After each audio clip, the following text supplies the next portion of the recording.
So ratio of the longest wavelength corresponding to the Lyman and balmer series in hydrogen spectrum is dash.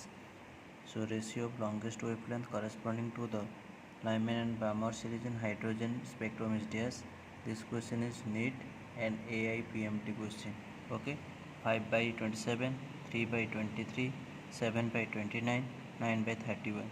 Okay, the first longest wavelength of Lyman series, that means 1 by lambda I, which is equal to r means Rydberg constant, but actually the form is rz square. Here z is equal to 1 because the hydrogen atom. Okay, hydrogen atom z is equal to 1, so that means r whole of 1 by r square minus 1 by r2 square, which is equal to r 1 by 1 minus 1 by 4, so which is equal to 1 by 4 by r. Okay, so 3r by 4, so n1 is equal to 1, n2 is equal to 2, so z is equal to 1 here.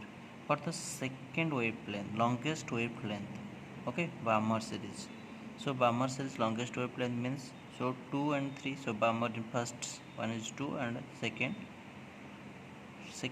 first line is 3. Okay, so 1 by lambda b means wavelength of balmer series r 1 by 2 square minus 1 by 3 square, so r whole of 1 by 4 minus 1 by 9, so which is nothing but 5 by 36. So we have to calculate the ratio of the longest wavelength between these two series. So lambda L by lambda B is equal to 5 by 26. So that means option A is correct. Okay, so your answer is option A. Okay, please like and subscribe my channel. Thank you for your watching.